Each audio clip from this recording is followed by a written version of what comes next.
Ito po muli si Father Dave sa ating Di po ba, Father, that we may become a better person today than yesterday.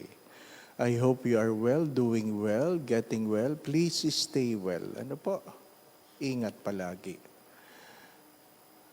Sabi, bakit mo sinagot yung introvert, extrovert?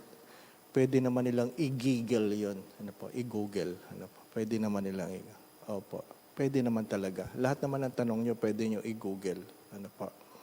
Oo nga. Google nyo na lang. Huwag na kayong magtanong sa di po ba. Diba? Pero ano magandang pagtuunan ng pansin? Understanding your personality, perhaps you will understand more your prayer life, your struggle. Ano pa? Now you know that you are, introvert pala ako, extrovert pala ako. And many of you have shared this. Ang hirap yayain, ang anak, ang mister, na sumama sa rosary, sumabay sa misa, sa online mass, ang hirap yayain, ano pa. Then suddenly you find them in their own rooms, praying the rosary alone or doing the online mass alone. Now you know. Because they find it easier to be alone. They find it more sincere to be alone. They find it at home to be alone. Because I have said yesterday, whether you are an extroverted person, you cannot expect that all your children are extroverted. Some of them are introverted. If you are an introverted person, some of your children are extroverted. So the way you pray, their personality affects the way they look at prayer, communal prayer and personal prayer. Kaya nga po, magandang pagkakataon na itong ipaliwanag. Doon sa mga magulang na nagtatampo sa mga anak, na kung saan hindi nila maisama sa prayer meeting. Father, hindi ayaw sumama ng anak ko sa prayer meeting. Member kayo ng kung ano-ano mang transparochial communities, hindi nyo maisama yung anak ninyo. Bakit? Introverted eh. Ayaw ng maraming tao. Hindi siya nakakapagdasal ng maraming tao. Sanay na sanay ka na. Diba? Sanay na sanay ka na sa ganyan. Ano? Ayun pala, anak mo introverted. Ayaw na ayaw yun. Ayaw niya.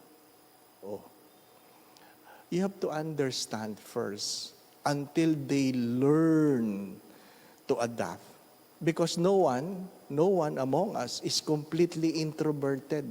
No one among us is completely extroverted. I am an introvert. That's why when I learned that I'm called to the priesthood, talagang I bargain. At sabi ko sa Diyos, Lord, I want to become a Carmelite. I wanted to become a Carmelite. I want to stay in the monastery. Ayoko maraming tao. Ay hindi. Hindi yun ang kalooban ng Diyos. Di ba? Sumunod ka. Dahil kahit ano ang iyong nararamdaman, mas mahalaga yung panawagan ng Diyos. Father, paano malalaman ng anak ko na yun ang panawagan ng Diyos sa kanya? Alam po ninyo, may tinatawag kami sa seminaryo na pastoral reason versus the reason of the pastor. Pastoral reason versus the reason of the pastor. Ano yung pastoral reason? Panawagan ng Diyos. Yan ang panawagan ng Diyos. Yung reason of the pastor, yun yung reason mo. Ay panawagan ng Diyos sa anak mo. Siya ay tahimik, siya ay maging introvert. Baka pinagpapari pa yan. Pero ang reason ng pastor, ikaw ang pastor, di ba? Gusto mo maging engineer, maging doktor, ay patay tayo. You must know. You must learn to know your will versus the will of God. Kaya nga everyday ang ating panalangin in the Lord's Prayer, Thy will be done. Ano? Araw-araw mo yung pinagdadasal. Thy will be done. Lord, pero wag ito. Thy will be done. Pero sana ganito, Lord. Thy will be done. Di ba, no? Ang panalangin mo, naway magawa ko ang kalooban mo, Panginoon. Pero sana ito, Lord, ang kalooban mo. Hindi rin. Dinodoktor mo rin, di ba? Hinihilot mo rin. Again, we have our own personalities. It's how we look at the world, and sometimes, or most of the time, it affects our prayer life. Both personal and communal. Sadyang may mga taong mahirap pasimbahin. Hindi dahil hindi sila banal. Hindi dahil ayaw nila magsimba. Ayaw lang nila talaga. Nasusuffocate sila sa maraming tao. Pero pag meron silang pagkakataon na makapagsimba sa isang maliit na chapel na sila lang, and you can find them in sincere communion before God. Yung iba talagang gusto. Pag kayo ay pumunta halimbawa, noon, ano po? Noon, yung mga extroverted. Yan yung mga nakikipagsiksikan sa simbahan. Yun yung dati nagsasurvey ako. Nagpupunta ako doon sa Santo Domingo. Nandoon ang mga kabataan sa labas. Wala na silang naririnig sa misa. Ano po? Ba't dito kayo? Ang sabi lang sa akin, daming tao dito, daming tao. Yun ang kanilang pananaw. Bakit nandito kayo? Nakasiksikan kayo dito, di ba? Mahirap pigilan yung, huwag kayo muna magpupunta sa Baclaran, huwag muna kayo magpupunta sa Quiapo. Hindi eh. That is their personality. That is their personality. Yun talaga yun. Anyway. But, of course, the invitation is always to look into yourself. Ngayon alam mo na. Di ba?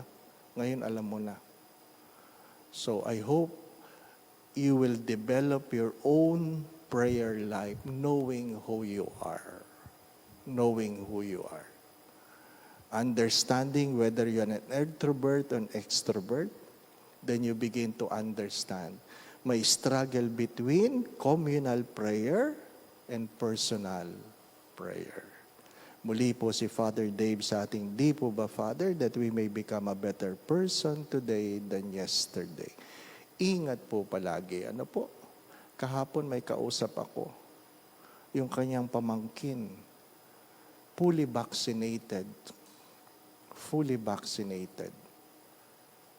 na hospital. Parang 18 days in the ICU. Tigok. Ano? Hindi ito matanda. Bata-bata pa ito. Fully vaccinated daw. Kaya mahirap yung tayo nagpapabaya. Ano po? Ingat po palagi, ha? Ingat palagi. God bless.